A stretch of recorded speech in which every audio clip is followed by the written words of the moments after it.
हरे कृष्णा। तो आज पढ़ना है हमें 10वां श्लोक 9वें अध्याय का। तो श्लोक दोहराएंगे।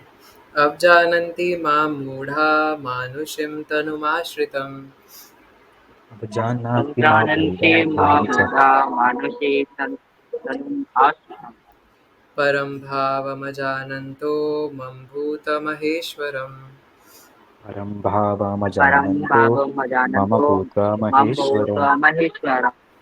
अब जानन्ति मां मूढ़ा मानुषीं तनुमाश्रितम् अवजानाति अब मा मूढा जानन्ति मां मूढा मानुषं मानुषे तानुमाश्रितम्। तनुमाश्रितम् परं भावमजानन्तो मम भूतमहेश्वरम्। परं परं भावमजानन्तो मम भूता भावमजानन्तो मम महेश्वरम्। महेश्वरम्। अवजानन्ति मां मूढा मानुषीं तनुमाश्रितं परं भावमजानन्तो मम भूतमहेश्वरम्। अवजानाति मा अवजानन्ति मूढा मां मूढा मानुषं मानुषे तानुमाश्रितम्। परं तनुमाश्रितम् परं भावमजानन्तो मम भूता भावमजानन्तो मम महेश्वरम्। भूतमनीश्वरम्। ओके, अनुवाद तात्पर्य शिल प्रभुपाद द्वारा। शिल प्रभुपाद की जय। इसका तात्पर्य काफ़ी बड़ा है, तो प्रयास करेंगे एक ही दिन में, वैसे हो जाएगा डिस्कशन करने का। तो मैं पढ़ता हूँ। अनुवाद। जब मैं मनुष्य रूप में अवतरित होता हूँ तो मूर्ख मेरा उपहास करते हैं। वे मुझ परमेश्वर के दिव्य स्वभाव को नहीं जानते। इस अध्याय के पूर्ववर्ती श्लोकों से यह स्पष्ट है कि यद्यपि भगवान मनुष्य रूप में प्रकट होते हैं, किंतु वे सामान्य व्यक्ति नहीं होते। जो भगवान सारे विराट जगत का सृजन, पालन तथा संहार करता हो, वह मनुष्य नहीं हो सकता। तो भी ऐसे अनेक मूर्ख हैं जो कृष्ण को एक शक्तिशाली पुरुष के अतिरिक्त और कुछ नहीं मानते। वस्तुतः वे आदि परम पुरुष हैं। जैसा कि ब्रह्म संहिता में प्रमाण स्वरूप कहा गया है, ईश्वरः परमः कृष्णः। वे परम ईश्वर हैं। ईश्वर या नियंता अनेक हैं और वे एक दूसरे से बढ़कर प्रतीत होते हैं। भौतिक जगत में सामान्य प्रबंध कार्यों का कोई ना कोई निर्देशक होता है, जिसके ऊपर एक सचिव होता है, फिर उसके ऊपर मंत्री तथा उससे भी ऊपर राष्ट्रपति होता है। इनमें से हर एक नियंत्रक होता है, किंतु एक दूसरे के द्वारा नियंत्रित होता है। ब्रह्म संहिता में कहा गया है कि कृष्ण परम नियंता है। निसंदेह भौतिक जगत तथा वैकुंठ लोक दोनों में ही कई कई निर्देशक होते हैं, किंतु कृष्ण परम नियंता है। ईश्वरः परमः कृष्णः तथा उनका शरीर सच्चिदानंद रूप अर्थात अभौतिक होता है। पिछले श्लोकों में जिन अद्भुत कार्यकलापों का वर्णन हुआ है, वे भौतिक शरीर द्वारा संपन्न नहीं हो सकते। कृष्ण का शरीर सच्चिदानंद रूप है। यद्यपि वे सामान्य व्यक्ति नहीं हैं, किंतु मूर्ख लोग उनका उपहास करते हैं और उन्हें मनुष्य मानते हैं। उनका शरीर यहाँ मानुषिम कहा गया है, क्योंकि वे कुरुक्षेत्र युद्ध में एक राजनीतिज्ञ और अर्जुन के मित्र की भांति सामान्य व्यक्ति बनकर कर्म करते हैं। वे अनेक प्रकार से सामान्य पुरुष की भांति कर्म करते हैं, किंतु उनका शरीर सच्चिदानंद विग्रह रूप है। इसकी पुष्टि वैदिक साहित्य में भी हुई है। सच्चिदानंद रूपाय कृष्णाय। मैं भगवान श्री कृष्ण को नमस्कार करता हूँ, जो सच्चिदानंद रूप है। गोपाल तापनी उपनिषद से है। वेदों में ऐसे अन्य वर्णन भी हैं।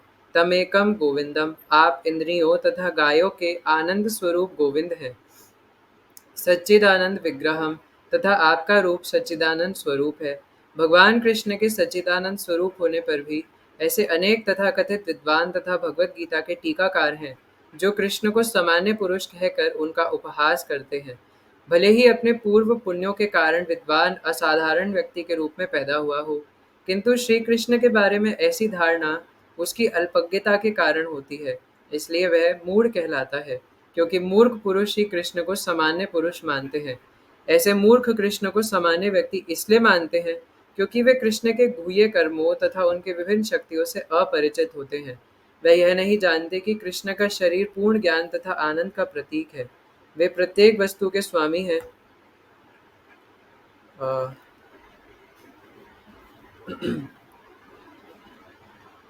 वे यह नहीं जानते कि कृष्ण का शरीर पूर्ण ज्ञान तथा आनंद का प्रतीक है। वे प्रत्येक वस्तु के स्वामी हैं और किसी को भी मुक्ति प्रदान करने वाले हैं। चूंकि वे कृष्ण के इतने सारे दिव्य गुणों को नहीं जानते, इसलिए उनका उपहास करते हैं। ये मूढ़ यह भी नहीं जानते कि इस जगत में भगवान का अवतरण उनकी अंतरंगा शक्ति का प्राकट्य है। वे भौतिक शक्ति के स्वामी हैं, जैसा कि अनेक स्थलों में कहा जा चुका है। मम माया दुरत्यया, भगवान का दावा है कि यद्यपि भौतिक शक्ति अत्यंत प्रबल है, किंतु वह उनके वश में रहती है और जो भी उनकी शरण ग्रहण कर लेता है वह इस माया के वश से बाहर निकल आता है। यदि कृष्ण का शरणागत जीव माया के प्रभाव से बाहर निकल सकता है, तो भला परमेश्वर जो संपूर्ण विराट जगत का सृजन, पालन तथा संहार करता है, हम लोगों जैसा शरीर कैसे धारण कर सकता है? अतः कृष्ण विषयक ऐसी धारणा मूर्खतापूर्ण है। फिर भी मूर्ख व्यक्ति यह नहीं समझ सकते कि सामान्य व्यक्ति के रूप में प्रकट होने वाले भगवान कृष्ण समस्त परमाणुओं तथा इस विराट ब्रह्मांड के नियंता किस तरह हो सकते हैं। बृहत्तम तथा सूक्ष्मतम तो उनकी विचार शक्ति से परे होते हैं। अतः वह यह सोच भी नहीं सकते कि मनुष्य जैसा रूप कैसे एक साथ विशाल को तथा अणु को वश में कर सकता है। यद्यपि कृष्ण असीम तथा ससीव को नियंत्रित करते हैं, किंतु वे इस जगत से विलग रहते हैं। उनके योग महेश्वरम या अचिंत्य दिव्य शक्ति के विषय में कहा गया है कि वे एक साथ ससीम तथा असीम को वश में रख सकते हैं, तो भी वे उनसे पृथक रहते हैं। यद्यपि मूर्ख लोग यह सोच भी नहीं पाते कि मनुष्य रूप में उत्पन्न होकर कृष्ण किस तरह असीम तथा ससीम को वश में कर सकते हैं, किंतु जो शुद्ध भक्त है वे इसे स्वीकार करते हैं, क्योंकि उन्हें पता है कि कृष्ण भगवान है। अतः वे पूर्णतया उनकी शरण में जाते हैं और कृष्ण भावनामृत में रहकर कृष्ण की भक्ति में अपने को रत रखते हैं। सगुणवादियों तथा निर्गुणवादियों में भगवान के मनुष्य रूप में प्रकट होने को लेकर काफी मतभेद है, किंतु यदि हम भगवत गीता तथा श्रीमद् भागवतम जैसे प्रमाणिक ग्रंथों का अनुशीलन कृष्ण तत्व समझने के लिए करें, तो हम समझ सकते हैं कि कृष्ण श्री भगवान है।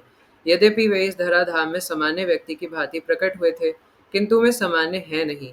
श्रीमद् भागवत में भी जब शौनक आदि मुनियों ने सूत गोस्वामी से कृष्ण के कार्यकलापों के विषय में पूछा, तो उन्होंने कहा, कृत्वा न किल कर्माणि सह रामेण केशवः अतिमर्त्यानि भगवान गूढ़ः कपटमानुषः। भगवान श्री कृष्ण ने बलराम के साथ साथ मनुष्य की भांति क्रीड़ा की और इस तरह प्रच्छन्न रूप में उन्होंने अनेक अति मानवीय कार्य किए। मनुष्य के रूप में भगवान का प्राकट्य मूर्ख को मोहित बना देता है। कोई भी मनुष्य उन अलौकिक कार्यों को संपन्न नहीं कर सकता जिन्हें उन्होंने इस धरा पर करके दिखा दिया था। जब कृष्ण अपने पिता तथा माता वसुदेव तथा देवकी के समक्ष प्रकट हुए, तो वे 4 भुजाओं से युक्त थे, किंतु माता पिता की प्रार्थना पर उन्होंने एक सामान्य शिशु का रूप धारण कर लिया। बभूवः प्राकृतः शिशुः, वे एक सामान्य शिशु एक सामान्य मानव बन गए। यहाँ पर भी यह इंगित होता है कि सामान्य व्यक्ति के रूप में प्रकट होना उनके दिव्य शरीर का एक गुण है। भगवत गीता के 11वें अध्याय में भी कहा गया है कि अर्जुन ने कृष्ण से अपना चतुर्भुज रूप दिखलाने के लिए प्रार्थना की। तेनैव रूपेण चतुर्भुजेन। इस रूप को प्रकट करने के बाद अर्जुन के प्रार्थना करने पर उन्होंने पूर्व मनुष्य रूप धारण कर लिया, मानुषम रूपम। भगवान के ये विभिन्न गुण निश्चय ही सामान्य मनुष्य जैसे नहीं है। कतिपय लोग जो कृष्ण का उपहास करते हैं और मायावादी दर्शन से प्रभावित होते हैं, श्रीमद् भागवतम के निम्नलिखित श्लोक 30वें स्कंद 29वें अध्याय का 21वां श्लोक है, को यह सिद्ध करने के लिए उद्धृत करते हैं कि कृष्ण एक सामान्य व्यक्ति थे। अहम सर्वेषु भूतेषु भूत आत्मवस्थितः सदा।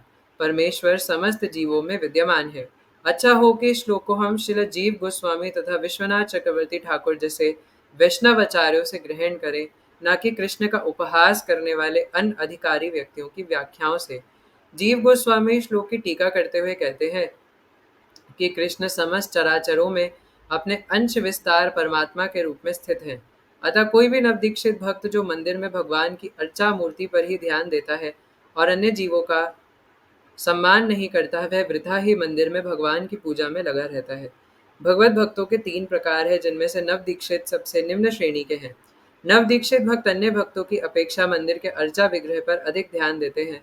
अतः विश्वनाथ चक्रवर्ती ठाकुर चेतावनी देते हैं कि इस प्रकार की मानसिकता को सुधारना चाहिए।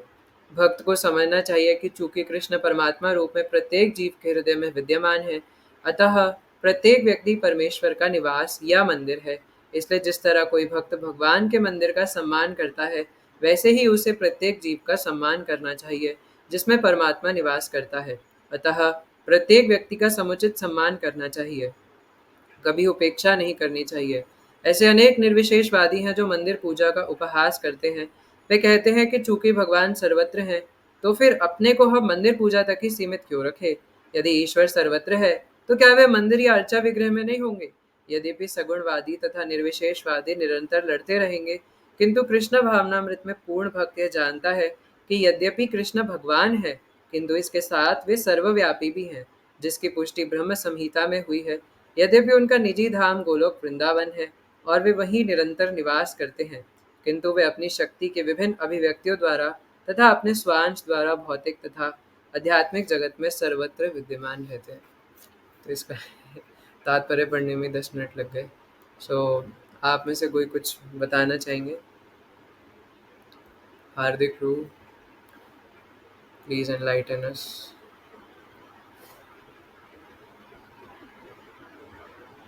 Hare Krishna, or you call me Prabhuji? मैं कह रहा हूँ कि एनलाइटन कीजिए, कुछ बताइए।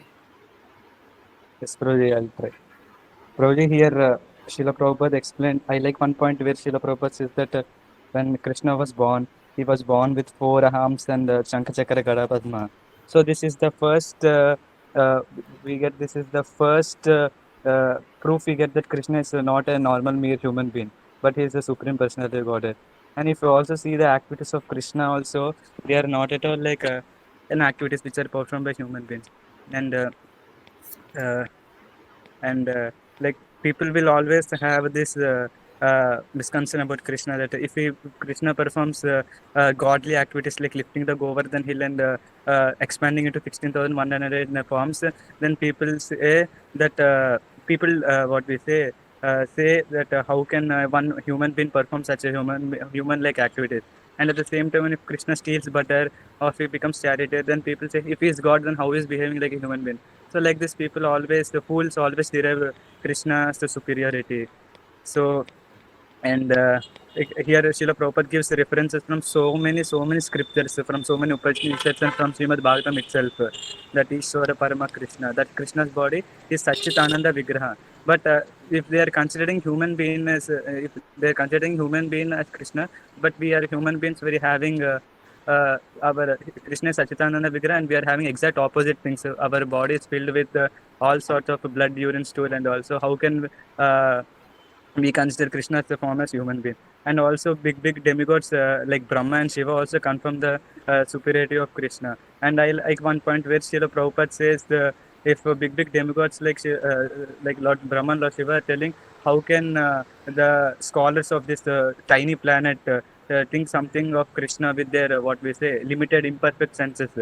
And then Prabhuji, here it is also stated that if someone surrenders to Krishna, he will be liberated from this material world itself. He will leave this temporary human body and he will attain the spiritual body. So if, just by surrendering into that personality, we can be liberated from this material world. How can that person himself be material? So this is a very nice point which I like, Prabhuji. And also we can see from Shastras how any personality who considered Krishna as human being, they met with destruction in the end. Like for example, Kamsa, and for example, not Kamsa, for example, Duryodhan, and for example, that King Poundraka. So here in the scriptures, it also stated what is the consequence of making Krishna to be a human being. I feel, Prabhuji, like if we accept Krishna as the supreme personality, God and authority of the Vedas, then the result is we will be peaceful and we'll happy. But if we just consider Krishna as merely human being, then we will lose all the sweetness of Krishna's personality. So these are, and here one important verse, as we already discussed yesterday, that Kritvan Kila Karmani Saha Ramana Keshava. So they are gods, but they come into this material world for what we say, for performing human-like passion. It is said that they are human-like, but not human. So why they take this human-like form? Because to reciprocate with us, to connect with us. Because if they come as gods, we cannot be able to reciprocate. We cannot link with them. We cannot connect with them. So that is why God comes here as form of a human-like, but we should not we should not be misled that he is just mere human being. So these are few of points which I like. Okay. जय। Thank you so much Hardik bro. कैसे जीभ लपलपाई है ना। हमारे Hardik bro बहुत speed में explain करने में महारत हासिल करे हैं। So yes Arnav bro, anything else? Hare Krishna प्रभु जी, दंडवत प्रणाम। प्रभु जी, एक पॉइंट यहाँ पे वर्थ हाईलाइटिंग मुझे ये लगा कि normally now it has become fashion ये कहना कि कृष्णा कृष्णा वाज ह्यूमन, उन्होंने ह्यूमन बॉडी में लाइक बर्थ लिया and so on and so fourth. जैसे अभी मतलब इवन इफ मतलब जो तेलुगु के स्कॉलर्स है, सो कॉल्ड ग्रेट स्कॉलर्स है, वो ये बोलते कृष्णा ने मनुष्य योनि में जन्म लिया ये वो करके। बट यहाँ पे क्लियर कट उस पॉइंट का खंडन किया है शिला प्रभुपाद ने ये बोल के कि ईश्वर मतलब सच्चिदानंद विग्रह उनका बॉडी, अगर वो उन्होंने मनुष्य योनि में जन्म लिया होता then how could his body be ये सच्चिदानंद विग्रह करके यहाँ पे पॉइंट आता है प्रभु जी, वो वर्थ नोटिंग लगा मुझे। जय सच्चिदानंद विग्रह। जय। Yes, thank you so much आप दोनों भक्तों का। और कोई कुछ बताना चाहेंगे? शारदिक को कुछ और याद आ गया? बोलिए। Prabhuji, I have two more points. One point is, Prabhuji, here it is stated that Krishna is in that Satchitananda Vigraha form, and he knows the past, present, and future also. And we can get from the scripture that no one can get this Trikaladarshi except he is liberated from this material world. And one more thing is that in almost every scripture that it is stated that Krishna is the supreme personality of Godhead. He is beyond this material creation. So if someone argues, okay, but we do not believe your scriptures. We do not believe your scriptures. The scriptures may say that Krishna is the supreme personality of God, but we do not believe. So Srila Prabhupada, if someone says like that, Srila Prabhupada says that if they say like that, then why should we believe them? If someone is not believing scriptures, then why should we believe them? So this is the question which this is the answer which Srila Prabhupada gave, and yes, and even in Gita, if we see in every place, Krishna himself showed the Vishwarup. No one else showed Vishwarup. If someone else says that he is God, Srila Prabhupada always tells that just ask him this one question. Then if you are God, then show your Vishwarup. Krishna showed Vishwarup. Why can't you show Vishwarup? So this is just what we say, try and tested method by all the great acharyas and Arjuna. So why should we believe all these mundane scholars of this time? But why not scholars like Brahma and Jiva Goswami, like this, why can't we believe them? So if we believe, we'll be happy, or if we don't believe, we'll be dishappy. So this is one more point I wanted to add. Okay, but इसमें मेरा counter question है आपसे, है ना? ठीक है ना? भगवत गीता में भगवान ने बताया कि कृष्ण जो है वो भगवान है ना? कृष्ण खुद कह रहे हैं कि सामान्य लोग मुझे मनुष्य समझ लेते हैं। पर ऐसे तो कोई भी अपने बारे में कह सकता है। मान लीजिए मैं अभी एक बुक लिख दूँ, बोलने तो दीजिए, है ना? वो पहली No, answer in they fact, दिया। your voice is cut, Prabhuji, for me. 1 minute. अच्छा, Yes, मैं Prabhuji. Can you once मैं repeat, Prabhuji? मैं कह रहा हूँ कि जैसे भगवान यहाँ पे कह रहे हैं कि मैं सामान्य मनुष्य नहीं हूँ, लेकिन जो लोग हैं वो ऐसा समझ लेते हैं और मेरा उपहास करते हैं, मजाक बनाते हैं। तो ऐसे तो कल को मैं उठ करके खड़ा हो जाऊँ या कृष्णा प्रभु खड़े हो जाएं और वो अपनी एक नई गीता लिख दें और बोले कि सामान्य लोग मुझे ऐसा समझ लेते हैं, है ना? तो मतलब बेसिकली वो बोले कि ये सब स्टोरीज है, माइथोलॉजी है। So what will be our answer to this question? Prabhuji, I don't know why, but now only it is getting stuck, Prabhuji. So can you once say in one line, Prabhuji, what you were telling? I am asking कि if somebody says ki okay, Krishna says that I am God and people think I am a human, but if people says ki this is mythology, this is stories only, anybody can say I am a god, anybody can create stories like that, so what will be our answer? अब आया? Prabhuji, yes, Prabhuji. Prabhuji, first I will prove, like I'll try to prove why these are not mythology, why these are, like we can say that there are so many archaeological evidences for that. And first I will try to prove that Mahabharata and Ramayana, they are not mythology, they actually happened, that like some author cannot, what we say, create so many characters and so many kingdoms. In fact, those kingdoms are present even now. So first I will try to prove that this is not a mythology, and this is history. And second is, I'll tell that because this is history, and because Krishna told in the Gita, theoretically he told in the Gita, and as the chapters proceed, practically he showed the Vishwarup. And like if someone writes their own book, like that you meant, if someone says they are God, what we should do.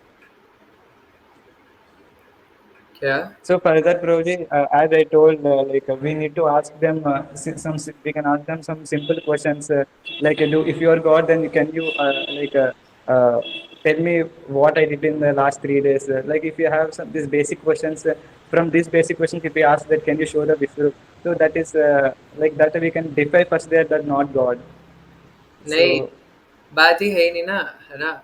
आपने बोला कि भगवान को सब याद रहता है और आपको अपने पिछले 3 दिन का नहीं याद। वो बोलेंगे कि मैं कैसे मान लूँ कि भगवान को सब याद रहता है ना? There is no such personality exist, है ना? कि आप ऐसे किसी के लिए भी कुछ भी स्टोरीज़ बना दोगे ऐसे कि there is a person, supreme person, so हम क्यों मानें?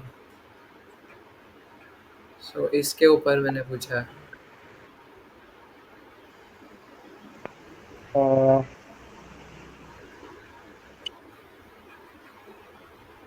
कि बाकी एक वो आंसर आपका ठीक है कि आर्कियोलॉजिकल एविडेंसेस हैं अभी हमारे पास बहुत सारे, है ना?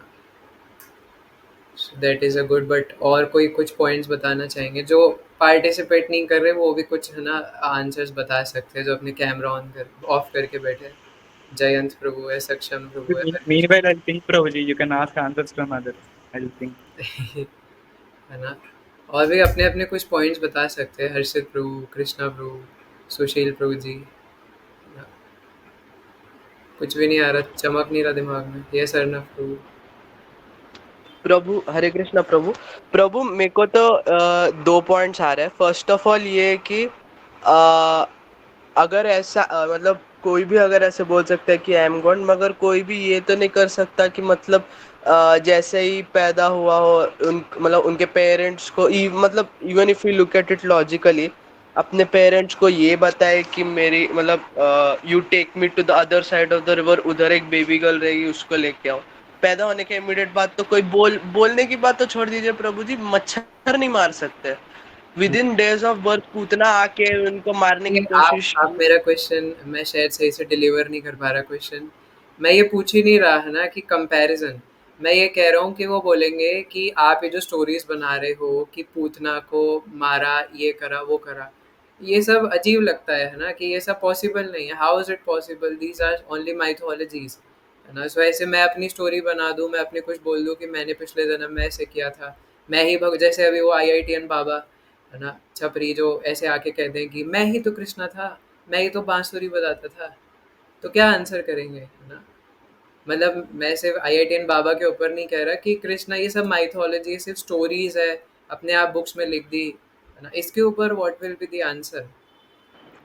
प्रभु इसके लिए आंसर हम ये दे सकते हैं कि अगर ये सच में माइथोलॉजी होते, लाइक पहली बात तो माइथोलॉजी ये हो नहीं सकते क्योंकि अभी तक हम वंशज को ट्रेस कर सकते हैं उनके।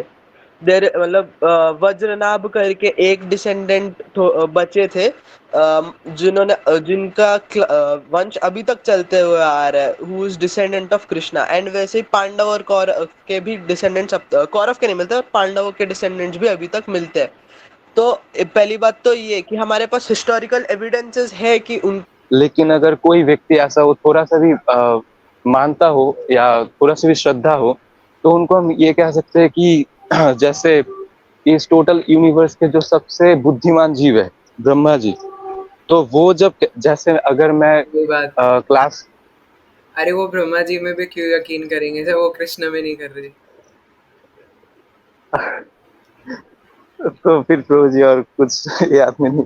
ले दे के बात तो वही याद आ रही है।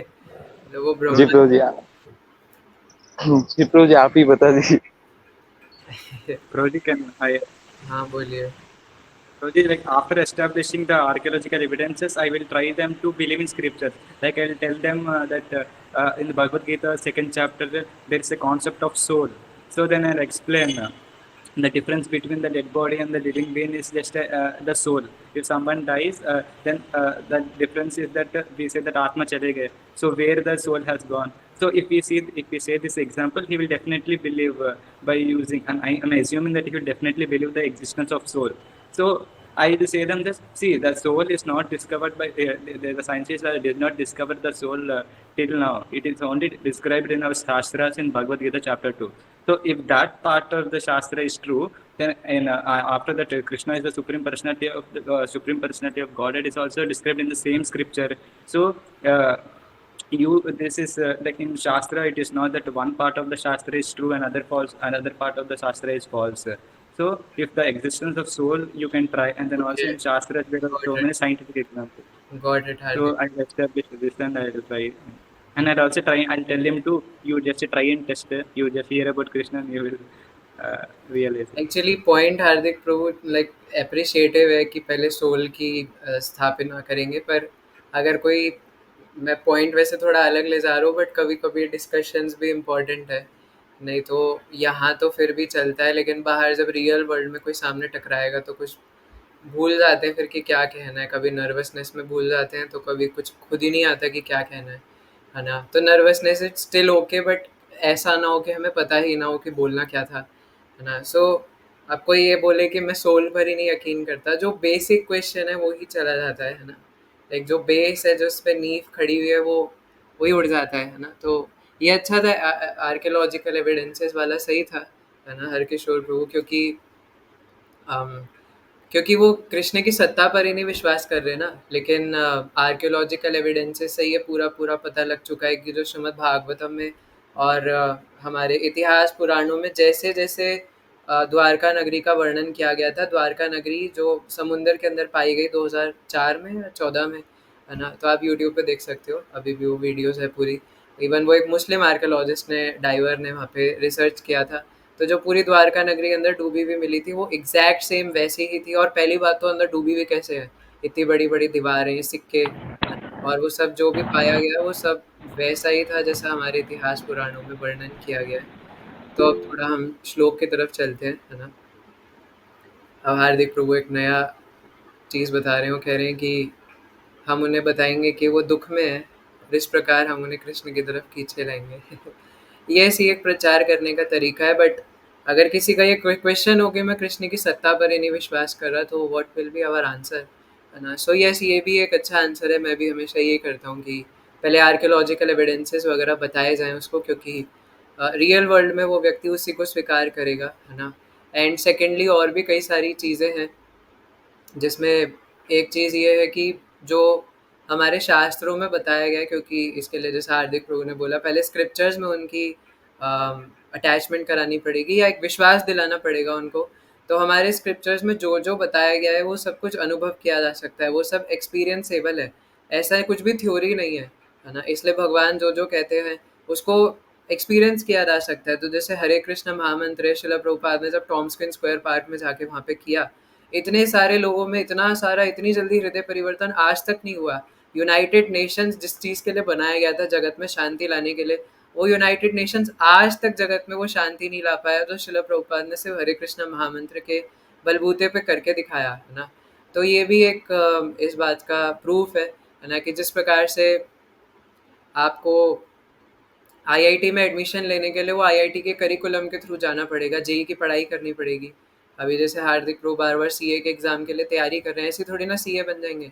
तो जब तक वो इस, जैसे अब जैसे करण प्रभु ने कभी सीए की तैयारी नहीं करी, कोई उनसे पूछे कि आप बताओ ज़रा, आपने, है ना, आप बता सकते हो कि सीए की पढ़ाई में कैसा लगता है, या कोई मुझसे पूछे, तो मैं हो सकता है ना, कि या कोई किसी प्रचारक भक्त से पूछे, है ना, तो वो बताने की कोशिश करे, देखिए संसार में तो दुख ही दुख है, ये है वो है। पर जिसने जो इस रास्ते से गया हुआ है, जो उस रास्ते से गुजरा हुआ है, जिसने वो सीए की तैयारी करी हुई है, वो बता सकता है कि उसमें क्या एक्सपीरियंसेस होते हैं, क्या बैड एक्सपीरियंसेस है, क्या गुड एक्सपीरियंसेस है। तो इसी प्रकार से जब तक हम भक्ति करेंगे नहीं, जब तक हम उस प्रोसेस में से निकलेंगे नहीं, तब तक पता नहीं चलेगा। और हमारे सामने लाइव एग्जाम्पल्स है इतने सारे, लाखों में अभी भी, क्योंकि अभी गोल्डन पीरियड चल रहा है कलयुग का, कि इतने सारे भक्त लोग हैं, इतने सारे लोग हैं जो कि कहा जानवर जैसे जीवन से उठ करके इंसान बन चुके हैं, है ना। और इस प्रकार से भक्ति करके इतने ज़्यादा प्रसन्न रहते हैं, है ना। थोड़े बहुत फॉल डाउन्स तो चलते रहते हैं। शिला प्रभुपाद कहते हैं कि हमें ऐसे लोगों को देख करके हैरान नहीं होना चाहिए जो भक्ति से गिर गए, हमें ऐसे लोगों को देख के हैरान होना चाहिए जो भक्ति में टिके हुए हैं, क्योंकि भगवान की माया इतनी शक्तिशाली है फिर भी वो टिके हुए हैं। ये बहुत आश्चर्य करने वाली बात है, आश्चर्यचकित कर देने वाली बात है। तो इसलिए भगवान आज के श्लोक में कहते हैं कि अवजानंती मां मूढ़ा। अवजानंती मतलब मजाक उड़ाते हैं, उपहास करते हैं। क्यों करते हैं? क्योंकि वो सोचते हैं कि मैं मनुष्य रूप में अवतरित होता हूँ और इस प्रकार से वो मूर्ख है, मूढ़ व्यक्ति हैं और वो मेरा उपहास करते हैं। तो श्रील प्रभुपाद ने तात्पर्य में कई सारी चीज़ें बताई हैं, जैसे आप सबने भी बताया कि भगवान सच्चिदानंद विग्रह है। तो ये बेसिक नॉलेज भी इम्पोर्टेंट है कि हम पहले ये तो एक्सेप्ट करें, क्योंकि हमारे अंदर तो कन्विक्शन हो कि हाँ कृष्ण ही भगवान है ना। और ये सब कोई स्टोरीज नहीं है, ये सब माइथोलॉजी नहीं है, क्योंकि जैसा भगवान ने, ये सब मैं क्यों बता रहा हूँ, क्योंकि अभी भगवान ने 9वें अध्याय के दूसरे तीसरे श्लोक में बोला था, तीसरे में, अश्रद्धाधानः पुरुषा धर्मस्य यास्य परंतप, कि हे परंतप, हे अर्जुन, जो व्यक्ति को विश्वास नहीं है भगवत भक्ति में, मेरे ऊपर विश्वास नहीं है, वो डगमगाया रह जाएगा। और मैं उस श्लोक में बता रहा था कि हम सभी का विश्वास है, पर मतलब हम सभी का मतलब जितने भी जीव जंतु है, जितने भी प्राणी हैं, उन सबका कहीं ना कहीं विश्वास रहता है।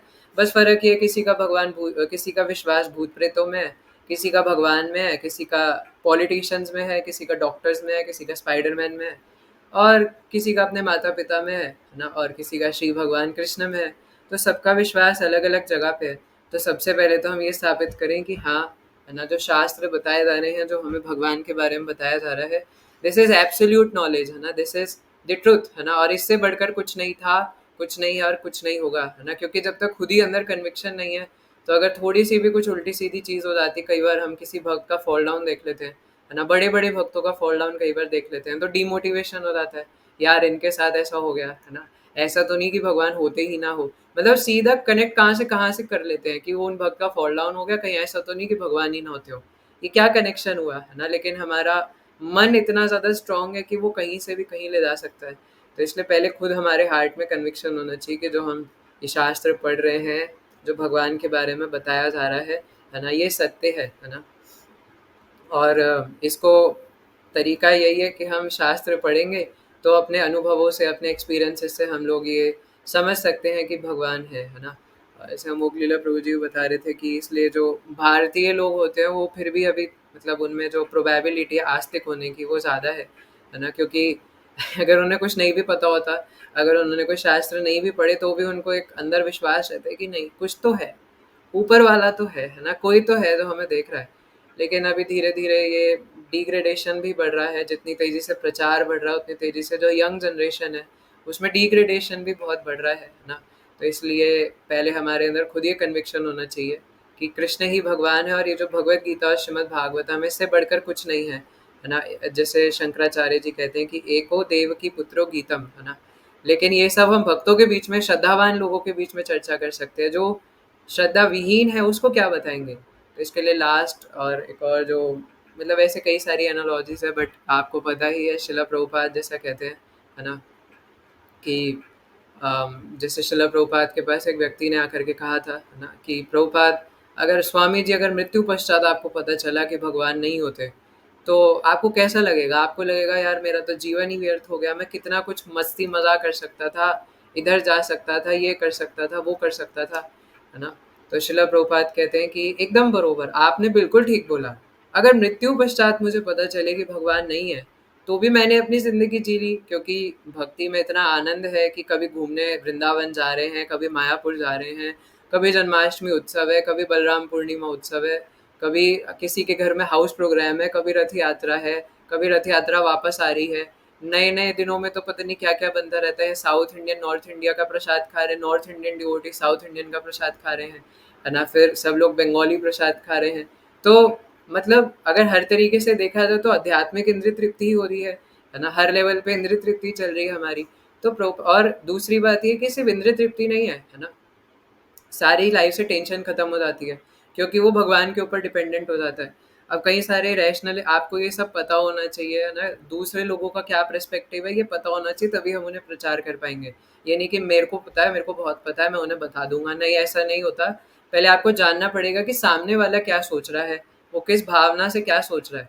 तो कई रैशनलिस्ट माइंडसेट वाले लोग ऐसे बोलते हैं कि एक्चुअली जो लोग थोड़े इमोशनल ज़्यादा होते हैं, या जो लोग थोड़े स्ट्रांग नहीं होते ना, वो लोग ऐसा मानते हैं कि हमारे ऊपर कोई सुप्रीम पर्सन है, कोई है पर्सन, जिसको वो भगवान मान लेते हैं, अल्लाह मान लेते हैं, जीसस मान लेते हैं, ताकि वो उनके सबॉर्डिनेट रह सके, डिपेंडेंट रह सके, क्योंकि वो इतने स्ट्रांग नहीं है कि वो अपने ऊपर डिपेंडेंट रह सके। ऐसा रैशनलिस्ट माइंडसेट वाले लोगों का कहना है।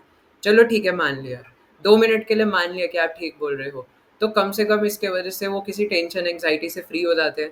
और क्योंकि एक्सपीरियंस्ड चीज़ है ना, हर सारे जितने भी शुद्ध भक्त हैं वो बता सकते हैं कि उनको कोई एंग्जाइटी नहीं होती इतने बड़े बड़े कार्य करते हुए भी, उनको प्रोजेक्ट संभालते हुए भी, चाहे मटेरियल प्रोजेक्ट्स हो, स्पिरिचुअल प्रोजेक्ट्स हो, कोई एंग्जाइटी नहीं, कोई टेंशन नहीं, कोई स्ट्रेस नहीं। जैसे अभी हमारे गौरांगा प्रभु जी सुंदर पिचाई से मिले थे, है ना, गूगल का सीईओ।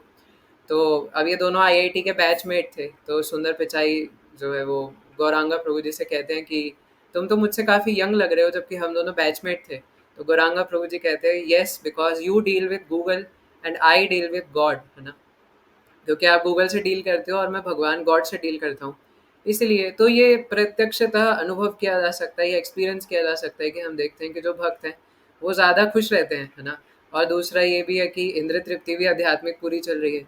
तो प्रभुपाद जी यही कहते हैं कि अगर मृत्यु पश्चात मुझे पता चल भी गया कि भगवान नहीं भी है, तो मैंने तो अपना जीवन जी लिया।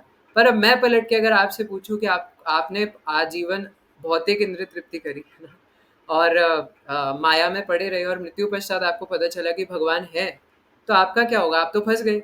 अगर मुझे पता चला नहीं भी है तो मैं पॉजिटिव पोजीशन में हूँ, लेकिन आपको पता चला कि है तो आप फंस गए। तो जैसा जैसा भगवत गीता में भागवतम में बताया था कि यमलोक में जाके ऐसा ऐसा होगा, तो वही होगा। तो कौन सेफ पोजीशन में है? अगर कोई माने कि भगवान नहीं भी है तो भी कौन सेफ पोजीशन में है? इसलिए भगवान कहते हैं, नेहा विक्रम नाश्वस्ति प्रत्यावाया न विद्यते स्वल्पम अपि यस्य धर्मस्य त्रायते महतो भयात्। कि इस रास्ते पे कोई अल्प प्रगति भी कर लेता है तो उसकी महान भय से रक्षा हो जाती है ना। और हमेशा प्रॉफिट में रहता है भक्त, है ना, चाहे वो इतनी भक्ति करे इतनी भक्ति करे, हमेशा प्रॉफिट में रहता है ना, कोई लॉस नहीं है। इसलिए भगवान यही श्रद्धा की बात करते हुए 9वें अध्याय के 3रे श्लोक में अब आ जाते हैं इस बात पे, है ना। भगवान ने फिर अपनी विभूतियाँ बताई, ऐश्वर्य बताए, और अब कह रहे हैं कि लेकिन ये ऐश्वर्य की चर्चा करने के बाद भी कुछ लोग हैं जो मुझे मनुष्य समझेंगे, है ना, जो मुझे मूर्खों की तरह उपहास करते हैं और सोचते हैं कि मैं एक सामान्य मनुष्य हूँ और उनकी तरह आ जाता हूँ। तो अब हम थोड़ा अपर लेवल पे चलते हैं। इसके लिए श्रील प्रभुपाद जी बताते हैं कि भगवान सच्चिदानंद है ना। सत, चित और आनंद 3 चीज़ों से मिलकर बने, यानी एटर्नल है, हमेशा आनंद से भरे रहते हैं और सत्य हैं, है ना। भगवान से बढ़ करके कोई दूसरा सत्य नहीं है ना। और भगवान खुद भी कहते हैं, मत्त परतरम नान्यत् किंचिदस्ति धनंजय, है ना। श्रीमद् भागवतम के अंदर भी जब देवी देवता भगवान की उपासना करते हैं, है ना, दशम स्कंद में, तो भी वो पता नहीं कितनी बार भगवान को सत्य सत्य सत्य कहते हैं, है ना। तो इस प्रकार भगवान, और खुद भी भगवान, है ना, भगवत गीता वगैरह में बताते हैं। ऐसा वही लोग समझते हैं कि भगवान सामान्य मनुष्य हैं जिनको शास्त्रों का ज्ञान नहीं होता, है ना, और जो नॉर्मल अपनी फालतू की थिंकिंग लगाते हैं कि जो चीज़ हमारे ऊपर अप्लाई हो रही है वो उनके ऊपर भी होगी। जैसे मैं उस दिन कह रहा था कि कोई इंस्पेक्शन के लिए अगर जेल में जाए तो कोई सोचेगा ये भी हमारी तरह, है ना, कैदी है, ये भी हमारी तरह आप हंसने आया है। पर ऐसा नहीं है ना, वो व्यक्ति तो इंस्पेक्शन के लिए गया था। तो इसी प्रकार भगवान हमारे बीच में क्यों आते हैं? अब चैतन्य भागवत में मैं पढ़ रहा था, शिला वृंदावन दास ठाकुर कह रहे थे कि किसी बड़े बड़े ऋषि मुनि के भी बस की बात नहीं है ये समझ पाना कि भगवान क्यों इस धराधाम में प्रकट होते हैं। लेकिन फिर भी जो श्रीमद् भागवतम और भगवत गीता में भगवान ने बताया वो मैं कहने का प्रयास करूंगा, ऐसा वृंदावन दास ठाकुर कहते हैं।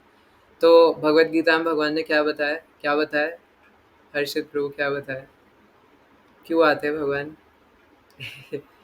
कैमरा ऑफ कर लिया। तो बड़ा इजी है, करण प्रभु क्यों आते हैं भगवान? चलो सक्षम प्रभु बताएंगे, महाभारत। तो इसलिए भगवान क्यों आते हैं? अपने जो भक्त हैं उनकी रक्षा करने के लिए और दुष्टों का विनाश करने के लिए, ऐसा भगवान भगवत गीता में बताते हैं। लेकिन श्रीमद् भागवतम में जब भगवान देव की मैया के गर्भ में गर्भस्थ थे तो देवी देवता उनकी उपासना करते हुए कहते हैं कि भगवान आप अपने, जैसा सक्षम प्रभु ने बताया, ये भागवतम में बताया कि आप अपने भक्तों के साथ प्रेम का आदान प्रदान करने आते हैं। ये दुष्टों का विनाश करना और ये भगवत भक्तों के साथ प्रेम का आदान प्रदान करना, ये तो माया देवी, माया शक्ति अपने आप कर सकती है, ये आपका काम नहीं है ना। सॉरी, साधुओं की रक्षा करना, है ना, नॉट प्रेम का आदान प्रदान करना। साधुओं की रक्षा करना और दुष्टों का विनाश करना, ये तो आपकी शक्ति अपने आप कर सकती है। आपको यहाँ पे प्रकट होने की ज़रूरत नहीं है, लेकिन आप इसलिए आते हैं ताकि आपकी लीलाएं भक्तों को पता चल सके, जिससे वो आपकी तरफ आकर्षित होकर के और आपके भक्त बन सके, है ना। तो इसलिए भगवान यहाँ पे प्रभुपाद बता रहे हैं ना कि कई सारे ऐसे इंटेलिजेंट लोग हैं जो तथाकथित इंटेलिजेंट है ना, और वो शायद किसी अच्छे कुल में पैदा हुए हो, विद्वान हो, अपने आप को समझते हो, है ना, या बहुत ज़्यादा फेमस हो। और ऐसे कई सारे लोगों ने भगवत गीता के ऊपर टीकाएं करी हैं, है ना। जैसे एक वो गांधी जी ने भी करी है ना। शिला प्रभुपाद ने कई बार गांधी जी को लेटर भी लिखा था कि आपने जो भगवत गीता की टीका करी है वो एकदम बकवास करी है, आप मेरे पास आइए, मैं आपको भगवत गीता पढ़ाऊंगा, मैं आपको बताऊंगा कि भगवान क्या कहना चाहते हैं। ऐसी देवदत्त पटनायक है ना, माए गीता है ना, आपसे किसने पूछा आपकी गीता कौन सी है, भैया हमें भगवत गीता पढ़नी है। व्हाट इज दिस माए गीता, है ना। जैसे भगवत गीता का मतलब होता है द सॉन्ग ऑफ कृष्णा, और इसका मतलब होगा माय सॉन्ग, है ना। क्यों क्यों जाने हम आपका सॉन्ग, हम क्यों जाने कि आप क्या बताना चाह रहे हो। और उसमें ऐसी ऐसी व्याख्या करते हैं, भगवान की भगवत्ता ही खत्म कर देते हैं। मतलब भगवत गीता जिसका नाम है भगवत गीता, है ना, यानी भगवान का गीत, उसमें भगवान की भगवत्ता ही खत्म कर दी कि राम और कृष्ण जो है वो भगवान नहीं है, ये एट्रीब्यूट्स है ना। और इन एट्रीब्यूट्स को आप भी अर्जित कर सकते हो, है ना। आप अर्जित कर लोगे तो आप भी भगवान बन जाओगे, आप भी नारायण, आप भी राम कृष्ण कहलाओगे। तो इस प्रकार की बातें करते हैं। लेकिन कृष्ण का जो भगवान का शरीर है वो पूर्ण सच्चिदानंदमयी है, और भगवान अपनी कोई भी इंद्रिय से कोई भी कार्य कर सकते हैं, है ना। चाहे भगवान अपनी आंखों से गोवर्धन उठा सकते हैं और अपनी आंखों से दृष्टि भोग भी लगा लेते हैं, है ना, या भोग एक्सेप्ट कर लेते हैं। जैसे मैं उस दिन भी कह रहा था कि अगर कई बार कहते हैं कि भगवान के सामने थाली रख देते हैं पर भगवान खाते तो है नहीं, है ना। लेकिन अगर जिस दिन भगवान सच में खाने लग जाए तो हमारी आफत आ जाएगी, है ना। इसलिए भगवान अपनी आंखों से ही उसको ग्रहण कर लेते हैं, इसलिए उसको दृष्टि भोग कहते हैं, है ना। अपनी दृष्टि से ही भगवान भोग लगा देते हैं, पर ये हम नहीं कर सकते, है ना। और जैसे यहाँ पे शिला प्रभुपाद आगे बता रहे हैं कि भगवान कहते हैं मम माया दुरत्यया, है ना, कि मैं ही हूँ एकमात्र जो इस माया से छुटकारा दिला सकता है। इवन शिव पुराण के अंदर शिव जी कहते हैं, है ना, कि मुक्ति प्रदाता सिर्फ और सिर्फ विष्णु है, सिर्फ भगवान विष्णु की भक्ति करने से ही किसी को मुक्ति मिल सकती है ना। और गोलोक वृंदावन जा करके वो भगवान की भक्ति में लग सकता है। तो जैसे यहाँ हार्दिक प्रभु भी बता रहे थे, है ना, कि जो मुक्ति प्रदान कर सकता है अगर वो खुद ही बंध जाए तो कैसे मुक्ति प्रदान करेगा, है ना। इसलिए भगवान सबसे बड़े हैं और मुक्ति प्रदान करने वाले हैं, और भगवान ही एकमात्र मुक्ति प्रदान कर सकते हैं, है ना। तो एक क्वेश्चन है, जब एक खुद ही व्यक्ति बंधा हुआ है तो वो दूसरे को कैसे खोल सकता है ना। इसलिए भगवान खुले हुए हैं। और ऐसा सोचने का विचार हमारा इसलिए क्योंकि शास्त्र नहीं पढ़ते, समझते नहीं। भगवान चौथे अध्याय में कहते हैं कि जन्म कर्म च मे दिव्यम यो मे वेत्ति तत्वतः त्यक्त्वा देहम पुनर्जन्म नैति मामेति सो अर्जुना, है ना, कि मेरा जन्म और मेरा कर्म दोनों दिव्य है, लेकिन लोग सोचते हैं कि मैं उनके बीच में आ रहा हूँ तो उनके जैसा हूँ, और वो समझ नहीं पाते। इसलिए श्रीमद् भागवतम में बताया कृत्वा न किल कर्माणि सह रामेण केशव, है ना, कि भगवान कृष्ण और बलराम, ये शौनक मुनि और जितने भी ऋषि मुनि थे सूत गोस्वामी से कहते हैं नैमिषारण्य में कि ये कृष्ण बलराम जो है वो मनुष्य रूप में आते हैं, है ना, और प्रच्छन्न रूप से लीलाएं करते हैं, यानी गुह्य रूप से छुप करके लीलाएं करते हैं, और इसलिए लोगों को समझ नहीं आता, है ना। लेकिन भगवान ऐसा इसलिए करते हैं क्योंकि उनको आनंद आता है ऐसा करने में। भगवान अपनी भगवत्ता को भूलना चाहते हैं इसलिए ऐसा करते हैं, लेकिन इससे ये उनकी भगवत्ता खत्म नहीं हो जाती, वो फिर भी भगवान ही रहते हैं। हम देख सकते हैं कि कैसे यशोदा मैया से डांट खाते हैं, यशोदा मैया के हाथों से रस्सी द्वारा बंध जाते हैं, लेकिन नहीं भी बंधते, है ना। जब यशोदा मैया उनको बांधने जाती है तो पता नहीं कितनी रस्सियां यशोदा मैया ने ले ली और उनको बांधने की कोशिश करी, पर बांध नहीं पाई। हर बार रस्सी 2 उंगली छोटी पड़ जाती थी। ऐसा क्यों होता है? क्योंकि वो भगवान है ना। और लास्ट में जब यशोदा मैया, जब कृष्ण पूरी तरीके से देख रहे थे कि मैया अब, है ना, परेशान हो चुकी हैं और कितना मुझे बांधने का प्रयास कर रही हैं, तो भगवान फिर मान जाते कि ठीक है अब आप मुझे बांध लीजिए। और जब भगवान अलाउ करते हैं तब यशोदा मैया भगवान को बांध पाती हैं। तो चाहे वो अपनी भगवत्ता भूलना चाहते हैं लेकिन इससे उनकी भगवत्ता खत्म नहीं हो जाती, है ना। भगवान वो फिर भी रहेंगे, वो सिर्फ अपनी योग माया शक्ति से अपने आप को ही भुला देते हैं ताकि वो अपने भक्तों के साथ लीलाओं का आदान प्रदान कर सके। क्योंकि जब तक वो भक्ति रहेगी या वो ऐश्वर्य भाव रहेगा तब तक वो माधुर्य प्रेम कैसे रहेगा। ऐश्वर्य और माधुर्य एक साथ थोड़ी ना रह सकता है ना, दोनों विरोधी है। तो इसलिए या तो ऐश्वर्य भाव रहेगा या माधुर्य प्रेम रहेगा, है ना। तो इसलिए भगवान वो माधुर्य लीलाओं का आस्वादन करना चाहते हैं, श्रीमती राधा रानी की डांट खाना चाहते हैं, ललिता सखी की डांट खाना चाहते हैं ना, यशोदा मैया की डांट खाना चाहते हैं, और अपने गोप सखाओं के साथ खेलते खेलते हार जाना चाहते हैं, क्योंकि उनको भी इसी में आनंद आता है और भक्तों को भी इसी में आनंद आता है। भगवान को इसमें मज़ा नहीं आता कि सब लोग आए और बस मुझे हरे कृष्णा, है ना, जी बॉस, है ना, ऐसे करते रहे, है ना। हालांकि भगवान ये चाहते हैं कि हम उनकी भक्ति करें और उनके सबॉर्डिनेट रहें, लेकिन सिर्फ यही करते रहे ये भगवान को नहीं पसंद। तो उन्हें भी इसी में आनंद आता है कि वो अपने भक्तों के साथ लीलाएं करें। अब शिला प्रभुपाद कहते हैं कि इसमें एक और चैलेंज खड़ा हो जाता है, क्योंकि श्लोक में कुछ लोग बोलेंगे कि यहाँ पे जैसे एक श्लोक आया, वर्ड आया है तनुम, है ना, कि ये शरीर। तो जो मायावादी छायावादी हैं वो बोलेंगे कि भगवान ऐसा कहना चाह रहे हैं कि वो शरीर धारण नहीं कर सकते, क्योंकि वही लोग ऐसा कहते हैं, है ना, कि भगवान ये शरीर धारण ही नहीं कर सकते। वो लोग ऐसा मानते हैं कि निराकार ब्रह्म है ना, जो कि सब कुछ है, और वही निराकार ब्रह्म एक नीले रंग के शरीर में आ जाता है, या इस प्रकार से वो एक भौतिक शरीर के अंदर आ जाता है, और फिर वो निराकार ब्रह्म उस शरीर के अंदर से लीला करता है। तो सवाल ये है कि अगर ऐसा है सच में, तो आप ये कहते हो कि एको ब्रह्म द्वितीय नास्ति, है ना, कि वो नीले शरीर के अंदर भी वही ब्रह्म आ रहा है और आपके शरीर के अंदर भी वही ब्रह्म है। तो जो उस नीले शरीर, मतलब क्योंकि आप उसे भौतिक शरीर मान रहे हो जो कि भगवान है, क्योंकि भगवान का आत्मा और शरीर अलग अलग नहीं होता, ये हमारे साथ होता है। भगवान के साथ उनकी आत्मा शरीर अलग अलग नहीं है। अभी भी किसी को डाउट है तो प्लीज क्लियर कर लीजिए, है ना, क्योंकि हमें बार बार शरीर परिवर्तन इस संसार के नियमों के हिसाब से करना पड़ता है, इसलिए दोनों अलग अलग है, भगवान का अलग अलग नहीं होता। तो अब वो ऐसा मानते हैं कि भौतिक शरीर के अंदर निराकार ब्रह्म आ गया, पर उनके अंदर और हमारे अंदर अगर सेम ब्रह्म है, तो तुम वो एक्टिविटीज क्यों नहीं कर पा रहे जो भगवान ने करी, है ना। How can you not do that activities, है ना, क्योंकि भगवान जैसे कुछ लोग भगवान बनने की कोशिश भी करते हैं, है ना, कि मैं तो लड़कियां पटाऊंगा। भगवान कृष्ण की भी तो 16,000 गोपियां थी, तो मैं भी करूंगा। लेकिन भगवान ने अपने मुख से जंगल की आग भी पी ली थी, है ना। आप भी थोड़ा मिट्टी तेल पी के और माचिस जला के मुंह में डाल के देखो थोड़ा, है ना। और भगवान ने अपनी तिन की उंगली के नाखून के ऊपर 7 दिन और 7 रातों तक गोवर्धन उठा के रखा था, है ना। आप एक टेबल को ही अपने दोनों हाथों से 1 घंटे के लिए उठा के रख के दिखा दो, है ना। तो इस प्रकार से भगवान ये अति मानवीय लीला करते हैं जो हमारे लिए करना इम्पॉसिबल है। और भगवान ये श्लोक अभी इसलिए बोल रहे क्योंकि इससे पहले जो 5-6 श्लोक बताए जिसमें अपने विभूतियां या ऐश्वर्य बताए, है ना, वो हमारे लिए पॉसिबल नहीं है ना, और किसी सामान्य व्यक्ति के लिए पॉसिबल नहीं है। जो भगवान कहते हैं कि ये सब मुझसे निकलता है और मुझे में वापस मिल जाता है, फिर निकलता है, और मैं ही सबसे विरक्त रहता हूँ, उदासीनवती रहकर ये सारे कार्य करता हूँ, ये सब हमारे लिए पॉसिबल नहीं है ना। इतने सारे, और भगवान तो छोड़ो, इवन जो हमारे ऋषि मुनि होते हैं ना, वो भी पहले के टाइम पे ये सीमन से रिप्रोड्यूस करके बच्चा पैदा करना, है ना, ये तो बहुत डिग्रेडेड तरीका है ना। पहले हमारे ऋषि मुनियों के पास ऐसी ऐसी टेक्नोलॉजीज होती थी कि एक मैं पढ़ रहा था, पता नहीं कौन से एक ऋषि थे, तो उन्होंने एक बार सोचा कि ये तो बहुत भयानक तरीका है ना, ये क्या है ना, कि सीमन जो है वो मेल बॉडी से फीमेल बॉडी में जाएगा और इस प्रकार से बच्चा पैदा होगा, बकवास। तो उन्होंने क्या करा कि उन्होंने बोला कि बच्चा जो है वो पेड़ से पैदा होगा, है ना। तो उन्होंने एक पाम ट्री लगाया और उसमें से बच्चे पैदा हो रहे हैं, कैन यू इमेजिन, है ना। तो भगवान की प्रकृति में भगवान कुछ भी कर सकते हैं। ये तो भगवान के भक्त है, बड़े बड़े ऋषि मुनि जो अपनी योग साधना की तपस्या से कर रहे हैं, है ना। और इसी प्रकार कितने सारे भागवतम और महाभारत में भी ऐसे बहुत सारे एग्जाम्पल्स मिलते हैं, है ना। टेस्ट ट्यूब बेबीज, है ना, जो कि गांधारी जी ने एक मांस के लोथड़े को जन्म दिया था, फिर उसमें से 100 बच्चे बाद में पैदा हुए थे।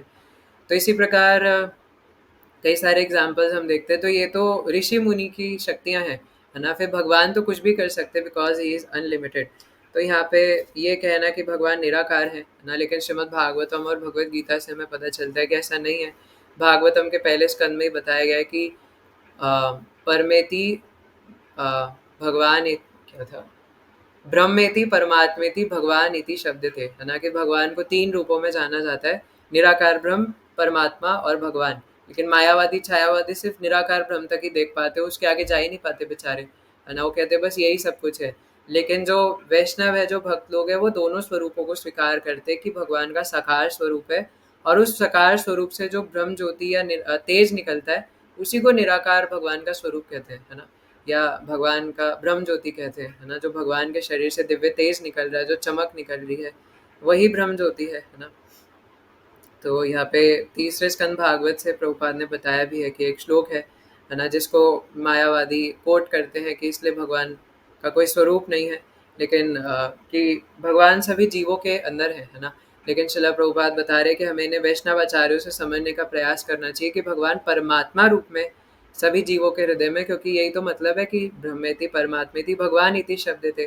परमात्मा रूप में वो कर क्या रहे हैं, सभी के हृदयों में है ना। लेकिन परमात्मा रूप भगवान से नीचे है ना, है भगवान का ही एक अंश, लेकिन भगवान से नीचे है ना। तो इसलिए भगवान जो मूल स्वरूप है भगवान का, और अभी 11वें स्कंद में हम देखेंगे जब विराट रूप का वर्णन करेंगे, तो भगवान ने अपना विराट रूप दिखाया जिससे अर्जुन भयभीत हो गए, और अर्जुन इतना ज़्यादा कांप गए, डर गए और सोचने लगे व्हाट इज़ दिस, है ना, ये क्या है। भगवान मुझे हर जगह काल दिख रहा है, आप दिख रहे हैं ना, और सभी लोग मरते हुए दिख रहे हैं। तो उसके बाद भयभीत होकर के वो कहते हैं आप अपने चतुर्भुज रूप में आ जाइए। तो भगवान अपना चतुर्भुज रूप प्रकट करते हैं। फिर अर्जुन कहते हैं कि अब आप वापस अपने द्विभुज रूप में आ जाइए, और भगवान वापस अपने द्विभुज रूप में आ जाते हैं। तो चतुर्भुज विराट रूप, चतुर्भुज, द्विरूप, क्या हम ये कर सकते हैं? कुछ लोगों को ऐसा लगता है कि भगवान कृष्ण कैसे सुप्रीम हो सकते हैं, विष्णु सुप्रीम होंगे क्योंकि उनके 4 हाथ हैं और कृष्ण के 2 हाथ हैं। भाई 2 हाथ वाला 4 हाथ वाले से बड़ा कैसे हो सकता है, या 2 हाथ वाले से 4 हाथ वाला कैसे निकल सकता है? तो वो अपनी फालतू की मैथमेटिक्स यहाँ पे लगाने की कोशिश करते हैं, बट ऐसा नहीं है, भगवान के लिए कुछ भी इम्पॉसिबल नहीं है। हमने ये चीज़ तो कल परसों डिस्कस किया ही था कि भगवान अपने वो घर में रहते हैं और विष्णु वाले रूप में ऐश्वर्य भाव में स्थित रह के ऑफिस वाला कार्य करते हैं, है ना। तो इस प्रकार भगवान परमात्मा रूप में सभी जीवों के हृदय में है। और जैसे यहाँ पे श्रद्धा की बात हो रही थी, तो समय हमारे पास थोड़ा कम बचा है ना। We have 5 to 7 minutes more. So last में मैं अभी हम और भी काफ़ी कुछ डिस्कस कर सकते थे, बट स्टार्टिंग में डिस्कशन होने की वजह से कम हो पाया। बट हम इसको जारी रखेंगे, है ना, अगली क्लास में भी। तो लास्ट में मैं एक वही स्टोरी कह करके समाप्त करूँगा कि जैसे हम यहाँ श्रद्धा की बात कर रहे हैं, है ना। तो आपको पता है वो स्टोरी कि एक बार एक ब्राह्मण और एक मोची, है ना, मुझे सही से स्टोरी याद नहीं है, but as far as I remember एक ब्राह्मण और एक मोची अगल बगल में रहते थे। तो दोनों ही कुछ कुछ तरीके से भगवान की भक्ति करने का प्रयास करते थे। ये जो ब्राह्मण था उसको कई सारे वैदिक शास्त्र पता थे, है ना, कई सारे अनेक श्लोक कंठस्थ थे। और ये जो मोची था इसको ज़्यादा कुछ आता नहीं था, ये बस हरे कृष्णा कृष्ण कृष्ण हरे हरे, हरे राम राम राम हरे हरे, ये पूरे दिन अपनी सुई धागा लेके जूते सिलता रहता था और यही सब करता था, है ना। और थोड़े बहुत भजन गा लेता था अपने आप ही गुनगुना करके, और हरे कृष्ण महामंत्र बस यही थोड़ा बहुत कर लेता था। और ये जो ब्राह्मण था इसको वैदिक शास्त्र न जाने क्या क्या आता था, है ना, ये तो देखते ही श्लोक कंठस्थ करके और पता नहीं ऐसे फेंक के मारता था श्लोक। तो नारद मुनि एक बार भगवान से पूछते हैं, नारायण से, है ना, और बोलते हैं कि भगवान आपको क्या लगता है इन दोनों में से कौन आपका सबसे ज़्यादा सर्वश्रेष्ठ भक्त है? तो भगवान कहते हैं कि नारद, है ना, अब तुम नहीं समझोगे, रहने दो। तो नारद मुनि कहते हैं कि बताइए भगवान, है ना, आप मुझे बताइए कि आप किसको सबसे ज़्यादा पसंद करते हैं, इन दोनों में से कौन आपके लिए सबसे ज़्यादा सर्वश्रेष्ठ है ना। दोनों ही भक्ति कर रहे हैं। तो भगवान कहते हैं कि ठीक है, मैं तुम्हें एक टेस्ट देता हूँ, तुम खुद ही जा करके देखो और पता लगाओ कि कौन ज़्यादा अच्छे से भक्ति कर रहा है ना, या मेरे को कौन ज़्यादा पसंद है। आई गेस तो अ, भगवान कहते हैं कि 2 चीज़ें थी शायद, है ना, कि उनके आंगन में पेड़ था, है ना, तो उस पेड़ में लाइक वो पूरा हरा-भरा था और पत्तों से भरा हुआ था। तो भगवान कहते हैं तुम उनसे जाके 2 चीज़ें बोलना, दोनों को एक ही चीज़ बता, दोनों को 2-2 चीज़ें बतानी है ना। एक चीज़ तो ये बोलना कि पहले तो उनके पास जाना और कहना कि मैं नारद मुनि हूँ, अपना आधार कार्ड दिखाना, और फिर कहना कि मैं अभी-अभी जस्ट नारायण के पास से आया हूँ, है ना। और फिर वो पूछेंगे कि नारायण क्या कर रहे थे? तो उन्हें बताना कि भगवान एक सुई में से हाथी निकाल रहे थे, है ना, ऐसा उन्हें बताना। और फिर देखना कि वो क्या रिएक्ट कर रहे हैं। और जब वो पूछे कि अगर वो ऐसा पूछे कि उनका उद्धार कब होगा, तो उनको कहना कि उनके आंगन में पेड़ में जितने पत्ते हैं, इतने जन्मों बाद उनका उद्धार हो जाएगा और उतने जन्मों बाद वो मेरे पास आ जाएंगे। तो क्या हुआ कि नारद मुनि जाते हैं और पहले ब्राह्मण के पास जाते हैं। तो ब्राह्मण से कहते हैं कि मैं नारद मुनि, है ना, देखिए मेरा आधार कार्ड, वोटर आईडी, है ना, साक्षात नारद मुनि हूँ, कोई फेक मत समझेगा, है ना। तो कहते हैं कि अभी अभी मैं जस्ट नारायण के पास से आ रहा हूँ, है ना। और वो पूछते हैं कि नारायण क्या कर रहे थे? तो बताते हैं कि नारायण एक सुई में से, है ना, जो छोटी कपड़े सिलने वाली सुई होती है, उसका जो छेद होता है उसमें से भगवान हाथी निकाल रहे थे। तब ये जो ब्राह्मण होता है कहता है ये तो हो ही नहीं सकता, दिस इज इम्पॉसिबल, है ना, एक सुई के छेद में से हाथी कैसे निकाला जा सकता है? ये नहीं हो सकता नारद मुनि, आप थोड़ा पढ़ के आओ, है ना, आप इतने बड़े 12 महाजनों में से एक हो, आप कैसी बातें कर रहे हो? दिस इज नॉट पॉसिबल, मैं यकीन नहीं करता, ऐसा नहीं हो सकता, है ना, ना ये तो हो ही नहीं सकता। तो वो कहते हैं कि अच्छा अगर आप नारायण के पास से आए ही हैं, तो ज़रा मुझे ये बता दीजिए कि आपने नारायण से पूछा कि मेरा उद्धार कब होगा, है ना? कब ऐसा समय आएगा कि मैं भगवान के पास वापस भगवत धाम जा पाऊँगा, अंते नारायण स्मृति। उसको भी पता था क्योंकि वेद शास्त्र पढ़ रखे हैं, सब कुछ है। तो पूछते तो कहते हैं कि एक्चुअली नारायण बता रहे थे कि आपके आंगन में पेड़ में जितने पत्ते हैं, है ना, उतने जन्म आपको लगेंगे भगवान के पास जाने के लिए। अब पूरा पेड़ जो है वो हरा-भरा था और पत्तों से भरा हुआ था, गिनती नहीं इतने पत्ते थे। तो कहता है कि अरे! इतने सारे पत्ते, ऐसा कैसे हो सकता है? मैंने इतने सारे श्लोक कंठस्थ किए, ना जाने क्या-क्या किया। ऐसा मेरे साथ कैसे हो सकता है ना? भगवान मेरे साथ ज़्यादती कर रहे हैं। तो फिर उसके बाद ये जो नारद मुनि एक मोची के पास जाते हैं जो बराबर में रहता था, है ना, उसको भी सेम चीज़ बताते हैं। मैं थोड़ा शॉर्ट में बता रहा हूँ, थोड़ा समय कम है तो रिकॉर्डिंग भी ऑफ हो जाएगी। तो फिर नारद मुनि मोची के पास जाते हैं और उसको भी सेम चीज़ बोलते हैं कि मैं अभी नारायण के पास से आ रहा हूँ। और नारायण क्या कर रहे थे, एक सुई में से हाथी निकाल रहे थे। अब ये तो खुद सुई धागे का काम रोज करता है, उसे जूते सिलता है ना, उसको पता है कि सुई का छेद कितना छोटा होता है। तो वो कहते हैं कि वाह वाह वाह, है ना, मेरे नारायण जो है वो कितने ग्लोरियस है। नारायण कुछ भी कर सकते हैं लिटरली, है ना। तो नारायण सुई धागे में से हाथी निकाल सकते हैं और कुछ भी कर सकते हैं, उनके लिए कुछ भी इम्पॉसिबल नहीं है। फिर वो कहते हैं कि आपने नारायण से पूछा कि मेरा उद्धार कब होगा। तो नारद मुनि उन्हें भी यही बताते हैं कि आपके आंगन में जितने पेड़ के अंदर पत्ते हैं उतने जन्म आपको लगेंगे। तो वो देखता है कि पूरा पेड़ हरा भरा है, तो उसकी आंखों से अश्रु की धार बहने लग जाती है और वो कहता है कि कम से कम, है ना, मुझे मैं बहुत प्रसन्न हूँ कि जितने इस पेड़ में पत्ते हैं उतने जन्मों बाद मैं वापस चला जाऊंगा। तो नारद मुनि को समझ नहीं आता कि ऐसा क्यों कह रहा है। वो मोची तो जो ब्राह्मण था वो इस प्रकार से चिल्ला रहा था और ये मोची इस प्रकार से रो क्यों रहा है। तो भगवान के पास वापस जाते हैं और भगवान से पूछते कि आप ही एक्सप्लेन कीजिए। तो भगवान कहते हैं कि उसको ये विश्वास था कि पेड़ में जितने पत्ते हैं कम से कम उतने जन्म बाद तो मैं भगवान के पास पहुंचूंगा, है ना, कम से कम मेरे पास ये तो होप एंड स्कोप है ना। तो ब्राह्मण ये नहीं सोच पाया, वो तो ये सोचता रहा मैं क्यों नहीं जाऊंगा, है ना, उसका मिथ्या अहंकार बोल रहा था, है ना, कि मैंने इतना कुछ पढ़ा है, मैंने इतना कुछ लिखा है, क्यों नहीं जाऊंगा मैं भगवान के पास इसी जन्म में। लेकिन जो मोची था वो इतना मीक एंड हम्बल था, है ना, वो इतना ज्यादा दया का पात्र था कि उसको विश्वास है कि भगवान ने बोल दिया ना तो बस बोल दिया, है ना। और कम से कम जितने पत्ते हैं, चाहे 100 पत्ते, 1000 पत्ते, 10,000 पत्ते भी क्यों ना हो, कम से कम ये कंफर्म तो हो गया कि मैं इतने समय बाद भगवान के पास जाऊंगा, है ना। हमारे जैसे लोगों का तो कंफर्म भी नहीं है कि हम पता नहीं कब जाएंगे, है ना, क्या होगा हमारा। तो इसलिए, है ना, इस प्रकार से ये इसलिए भगवान कहते हैं कि श्रद्धा बहुत ज़्यादा ज़रूरी है ना, भक्ति में, है ना। अगर श्रद्धा नहीं होगी तो हम भी इस प्रकार से भगवान को सामान्य मनुष्य समझ लेंगे और इसी प्रकार फिर बचकानी बातें करेंगे, बचकानी हरकतें करेंगे। तो इसलिए दूसरों को बताना चाहते हैं तो पहले खुद भी कन्विक्शन होना चाहिए। इसलिए आज का डिस्कशन हम ज़्यादा श्लोक के कॉन्टेक्स्ट में नहीं कर पाए, बट वो भी इम्पोर्टेंट था, है ना। तो अगली क्लास में हम इसको और डिटेल में अगले श्लोक को पढ़ते हुए, है ना, प्रयास करेंगे कि इसको और डिटेल में समझने की कोशिश करें। So thank you so much. आपका किसी कोई प्रश्न है?